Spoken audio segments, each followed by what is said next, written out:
Hello बच्चों, कैसे हैं? मैं आशा करती हूँ कि आप लोग ठीक होंगे और आप लोग की स्टडी एकदम अच्छे से चल रही होगी। तो हम आप लोग को आज पढ़ाएंगे प्रश्नावली 6.3 का 10वां क्वेश्चन। तो इसके पहले वाले सारे क्वेश्चन आप पढ़ा चुके हैं, तो जाइए और चेक करिए। तो चलिए आज की क्लास को हम स्टार्ट करते हैं कि CD और GH क्रमशः एंगल ACB और एंगल EGF के ऐसे समद्विभाजक हैं। मतलब कि हमें इसमें क्या दो त्रिभुज दिए हुए हैं। चलिए दो त्रिभुज बना लेते हैं। तो पहला त्रिभुज हमारा कौन सा है? ये है हमारा पहला त्रिभुज, ठीक है। और ये है हमारा दूसरा त्रिभुज। तो इसमें क्या है? ये C है, A और ये B, ठीक है। और ये है G, ये है F और ये है E। ये होगा, ये हमारे दो त्रिभुज हैं। और क्या कहता है कि बिंदु D और H क्रमशः त्रिभुज ABC और त्रिभुज FEG की भुजाओं AB और FE पर स्थित है। मतलब कि ये जो D है, ठीक है, ये कहाँ पर है? AB भुजा पर यहाँ पे स्थित है। तो चलिए ये हमने D पर स्थित कर दिया, ठीक है। AB पर D को स्थित कर दिया। और जो त्रिभुज FEG है, मतलब ये वाला त्रिभुज, इसमें FE पर स्थित है। क्या है स्थित यहाँ पे? जो H है हमारा, वो कहाँ पर स्थित है? FE पर स्थित है, ठीक है। और स्थित है, यदि त्रिभुज ABC समरूप है त्रिभुज FEG है तो दर्शाइए कि, हमें इसमें बताना है कि यदि त्रिभुज ABC है, ये ABC है, अगर FEG के समरूप है तो हमें इसमें दर्शाना है। पहला क्वेश्चन क्या कहता है कि CD बटे GH, ठीक है, बराबर AC बटे FG। और दूसरा क्वेश्चन क्या है? ठीक है, ये हमारे 3 क्वेश्चन दिए हुए हैं। तो चलिए इसे हम हल करके देख लेते हैं। तो लिखेंगे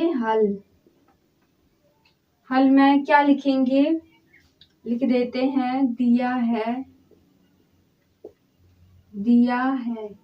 तो हमें यहाँ पे क्या दिया हुआ है? जो CD और GH है वो क्रमशः क्या है? तो जो हमारा बीच वाला ये अक्षर होता है ना, तो ये हमारा क्या हो जाए? कॉर्ड। इसी प्रकार इसमें भी ये हमारा कॉर्ड है। तो लिख लेते हैं दिया है CD और GH क्रमशः एंगल C और एंगल G को समद्विभाजित करता है, ठीक है। और इसमें लिख देते हैं सिद्ध करना है,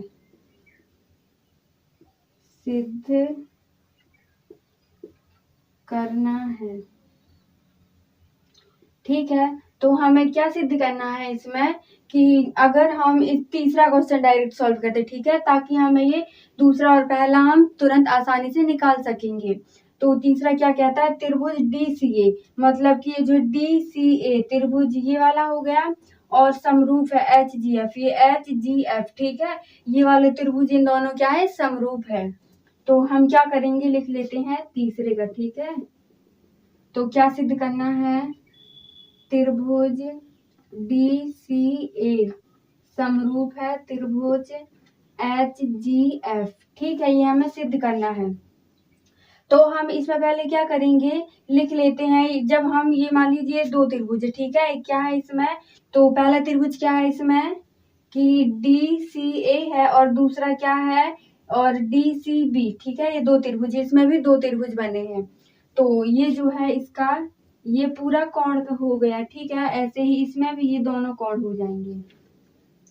तो हम इसमें क्या करेंगे कि जो ये है C, ठीक है, जो यहाँ पे C है और यहाँ पे जो G है, ये दोनों क्या है? ये कोण है। तो पहला तो हम इसी को ही ले लेंगे। तो लिखते हैं चूंकि त्रिभुज DCA एवं त्रिभुज HGF में, तो इसमें क्या है? लिख लेते हैं एंगल C बराबर एंगल या कोण G, ठीक है। ये हो गया। अब इसमें क्या चाहता है? हमें तो केवल इसके एक त्रिभुज का मतलब कि मान ज्ञात करना है। तो हम क्या करेंगे, इसका आधा ले लेते हैं, ठीक है। तो लिख लेते हैं दोनों तरफ आधा करने पर। तो जब हम आधा करेंगे तो यहाँ पे क्या हो जाएगा, 1/2 कोण सी बराबर 1/2 कोण जी।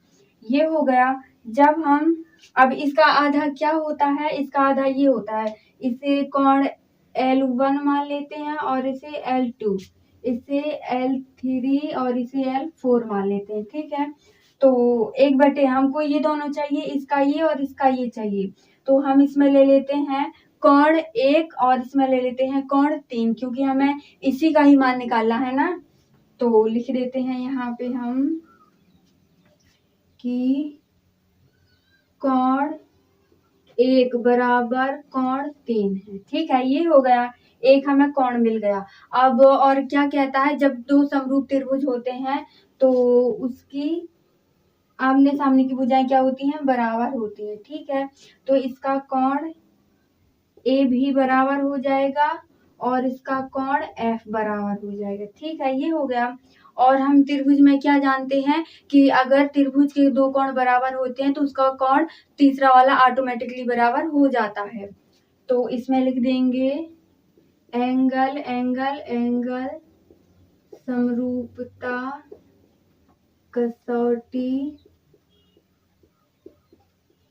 से ये समरूप है, ठीक है। तो त्रिभुज DCA समरूप त्रिभुज HGF है, ठीक है। तो ये इसके समरूप है। आप लोग इसका स्क्रीनशॉट मार लीजिए। तो ये हमारा तीसरा निकला है। अब हम इसका कौन सा दूसरा देख लेते हैं। अब हम इसका पहला क्वेश्चन देख लेते हैं, जो अभी हमने निकाला है ना, उसी से हम इसे डायरेक्ट निकाल सकते हैं। तो लिख लेते हैं इसे CD/GH बराबर AC/FG। ये हो गया। तो अब हम यहाँ पे क्या करेंगे कि जो CD ये है और GH ये है और AC ये हो गया और FG ये, मतलब कि हमें ये दोनों त्रिभुज हैं जो इसकी दोनों भुजाएं ज्ञात करनी है। तो चलिए लिख लेते हैं। हम जानते हैं कि जब दो त्रिभुज समरूप होते हैं तो उनकी जो भुजाएं होती हैं वो कैसी होती हैं, बराबर होती हैं। तो चलिए लिख लेते हैं, चूंकि CD/GH बराबर AC/FG, ठीक है। तो यहाँ पे लिख लेते हैं, इसलिए त्रिभुज ADC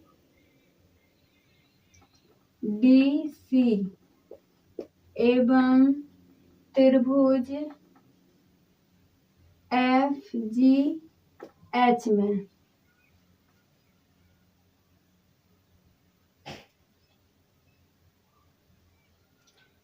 ठीक है। तो ये हो गया। अब हम इसमें क्या करेंगे, आप लोग यहीं से देखिए डायरेक्ट मान निकाल सकते हैं। कैसे कि जैसे इसमें D है और इसमें H है, ठीक है। तो ये दोनों क्या है, ये कोण दिए हुए हैं, तो ये तो ठीक है, ठीक है। ये क्या है हमारा, ये कोण है। तो यहाँ पे लिख लेते हैं, पहले ये वाली भुजा ले लेंगे, ठीक है। तो AD/ और इस वाले त्रिभुज की FG ले लेते हैं, FG बराबर, ठीक है। और इसमें ये वाली भुजा ले लेते हैं, ठीक है। तो DC/GH बराबर, और तीसरी भुजा क्या ले लेते हैं, CA/HF। तो हमें इसमें क्या बताना है, केवल दो ही भुजाएं बराबर करनी है। तो इसमें कौन सी भुजा है, AD, ये वाली भुजा ये है AD और FG ये है FG, ये भुजा बराबर है। और DC ये है DC और GH, ये दोनों भुजाएं बराबर हैं। तो हम यहाँ पे क्या लिख सकते हैं, इसे हम सही क्रम में लगा देते हैं, ठीक है। तो CD/GH बराबर AC/FG, ये हमें सिद्ध करना था। ये तो हमारा सिद्ध हो गया, ठीक है। तो कैसे सिद्ध हुआ है? ये साइड साइड मतलब भुजा से सिद्ध हुआ है। तो ये हो गया। अब हम इसका कौन सा, ये दूसरा वाला देख लेते हैं। आप लोग इसका स्क्रीनशॉट मार सकते हैं। अब हमें कौन सा, ये दूसरा ज्ञात करना है, तो लिख लेते हैं दूसरा, ठीक है। लिख देते हैं त्रिभुज डी सी बी समरूप है त्रिभुज एच जी ई। तो डी सी बी, अब हमें ये वाला त्रिभुज ज्ञात करना है और इसका ये वाला, ठीक है। तो एच जी ई, ठीक है, ये दोनों ज्ञात करना है। तो हम सबसे पहले इसमें क्या लिखेंगे, लिख लेते हैं चूंकि त्रिभुज डी सी बी एवं त्रिभुज एच जी ई में, तो हम इसमें क्या करेंगे, हम जानते हैं, क्या जानते हैं कि कोण C बराबर है किसके, कोण G के, ठीक है। और हम क्या जानते हैं, अगर हम दोनों तरफ आधा कर देंगे तो हमें ये वाला त्रिभुज मान मिल जाएगा और इसके ये वाले त्रिभुज का मान। तो लिख देते हैं दोनों तरफ आधा करने पर, ठीक है। तो इसमें इसका आधा क्या हो जाएगा, 1/2 कोण C बराबर 1/2 कोण G, ये हो गया। अब इसका आधा क्या होता है, L2 बराबर, और इसका G का आधा क्या हो जाएगा, L4, क्योंकि हम ये वाले दोनों त्रिभुज तो पहले भी ज्ञात कर चुके हैं, तो अब हमें ये दूसरा चाहिए था। और अगर इस त्रिभुज का कोण B बराबर है तो इसका EF, ठीक है ना, इसके E के बराबर होगा। तो लिख लेते हैं कोण B बराबर कोण E के। तो ये दोनों कोण बराबर हैं, तो इसका तीसरा कोण है जो ये वाला ऑटोमेटिकली बराबर हो जाएगा। ये हम आप लोग को शुरू से बताते आए हैं। तो लिख देते हैं एंगल एंगल एंगल समरूपता कसौटी से, ठीक है ना। ये दोनों त्रिभुज क्या है, ये समरूप है। तो इसका आप लोग स्क्रीनशॉट मार लीजिए। चलिए अब हम इसका अगला वाला क्वेश्चन देखते हैं। तो इसका जो 11वां क्वेश्चन है वो हम इसके पहले वाले पार्ट में पढ़ा चुके हैं, तो जाइए और चेक करिए। तो अब हम इसका कौन सा 12वां क्वेश्चन देखेंगे।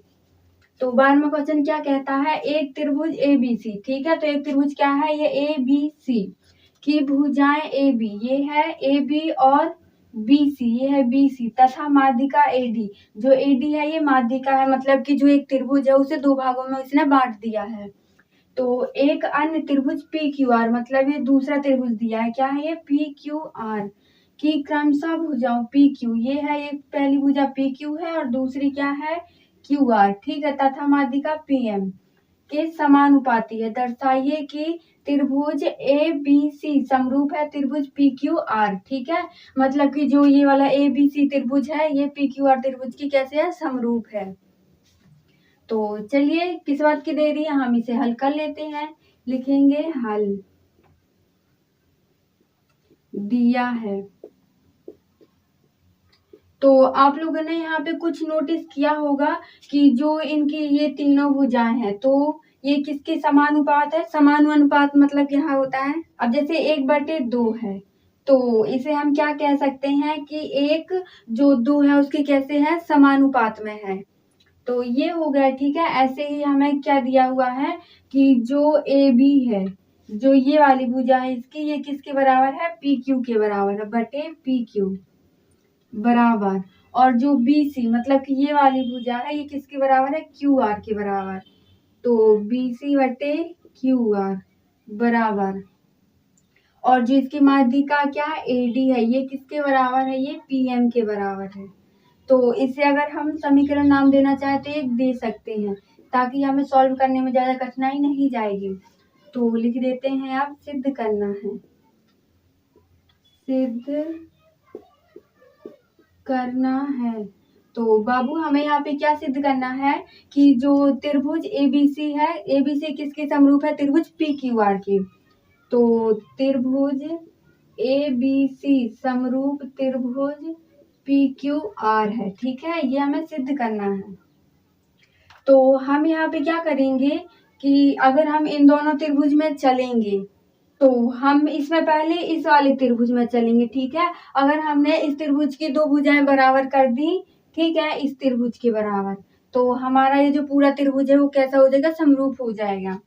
तो लिख लेते हैं, चूंकि त्रिभुज ए बी डी एवं त्रिभुज पी क्यू एम है, ठीक है। अब हम इसे क्या लिख लेते हैं, समीकरण 1 से।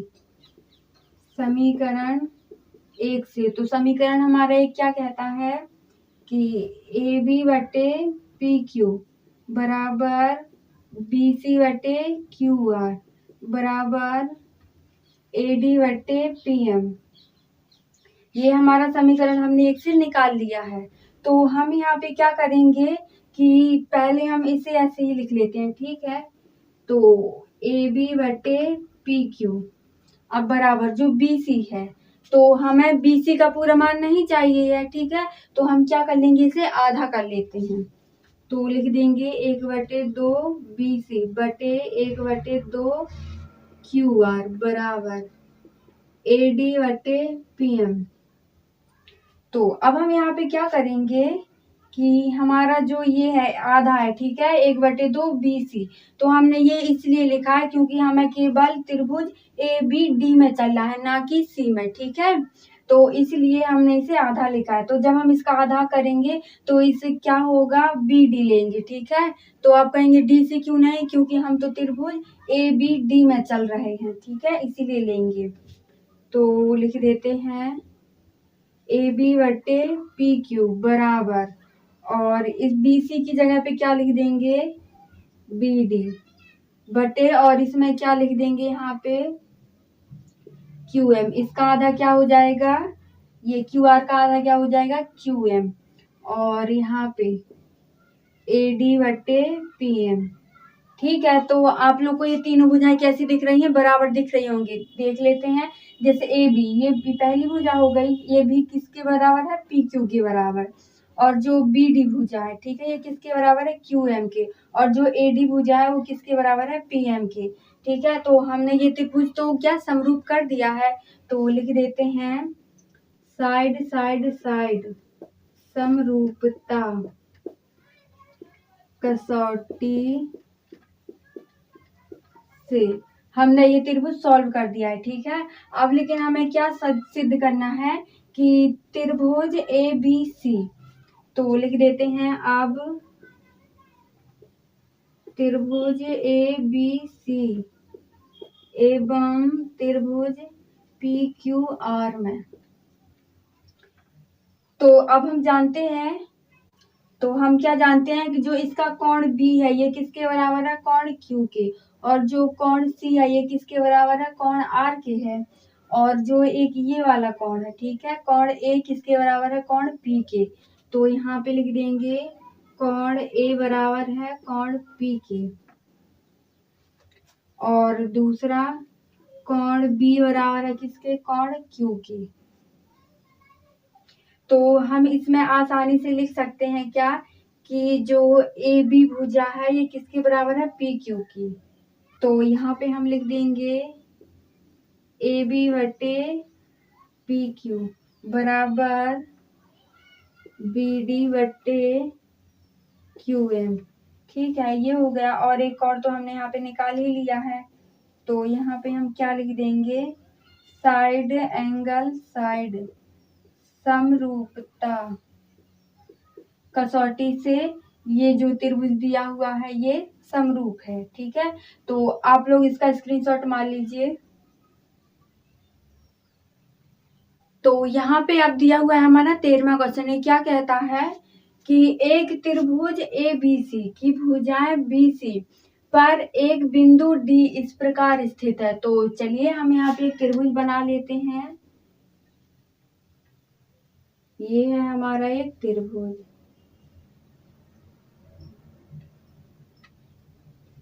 ठीक है, ये हमारा त्रिभुज है। अब क्या कहता है कि बी सी पर, तो इसे हम क्या मान लेते हैं, ए बी सी, क्या कहता है, डी, बी सी पर एक बिंदु डी स्थित है। तो यहाँ पे ये हमने एक रेखा खींच दी, ये क्या हो गया, ये हमारा डी। इस प्रकार स्थित है कि त्रिभुज नहीं कि एंगल ए डी सी, ठीक है, एंगल ए डी सी बराबर है एंगल बी ए सी के, ठीक है। तो दर्शाइए कि हमें इतना इतना सिद्ध करना है, तो लिख लेते हैं हल। दिया है,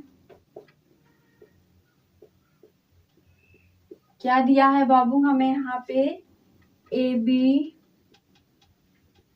बी सी, एक क्या है, एक त्रिभुज है, एक त्रिभुज है, ठीक है। और यहाँ पे कोण क्या दिया गया है, कोण डी बराबर क्या है, कोण ए, ठीक है। तो अब हमें क्या करना है, दर्शाना मतलब सिद्ध करना है, सिद्ध करना है। तो क्या सिद्ध करना है हमें यहाँ पे, सी ए स्क्वायर बराबर C B into C D.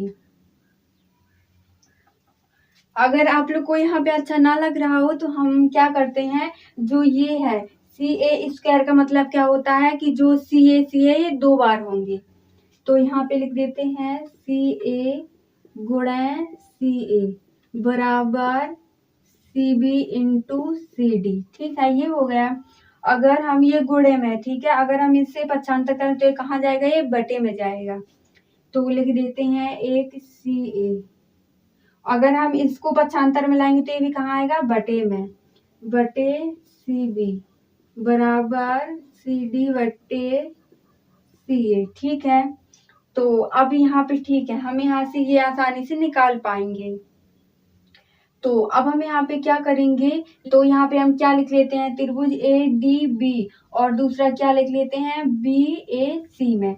तो एक ये है हमारा कोण और एक ये है, ठीक है। तो हमें 2 कोण दिए हुए यहाँ पे, तो लिख लेते हैं प्रमाण, ठीक है।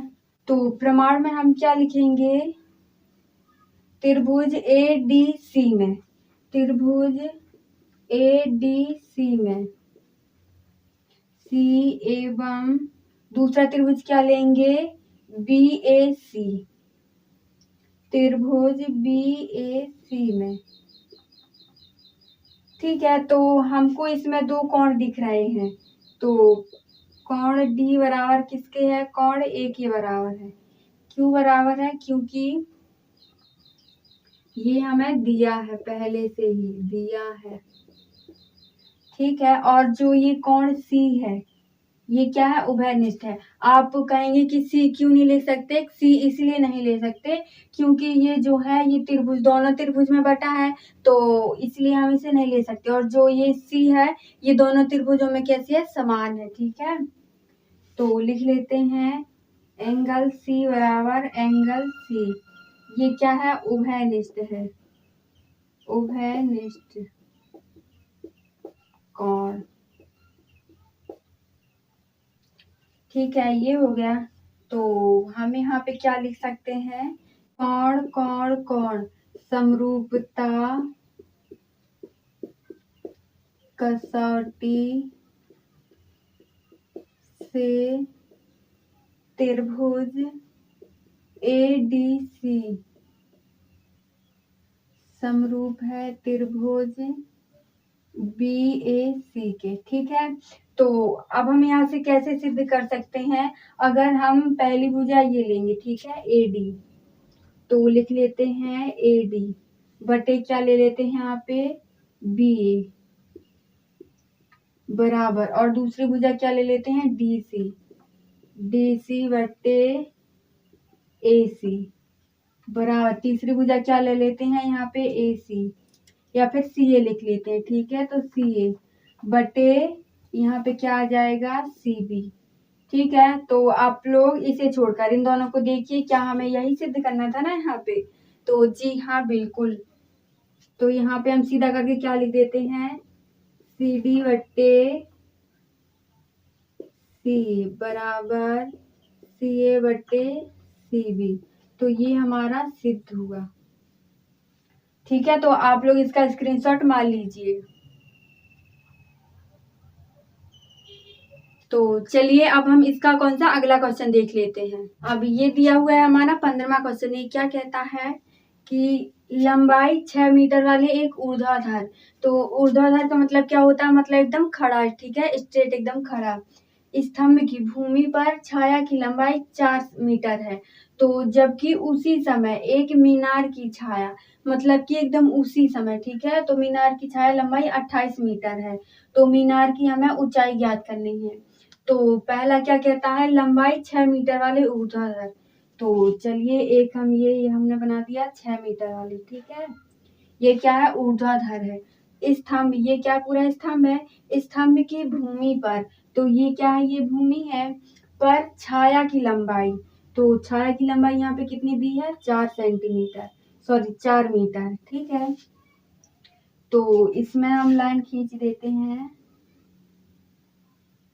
ये हो गया। तो हम इसे क्या मान लेते हैं, ये PQR, ठीक है, ये हो गया।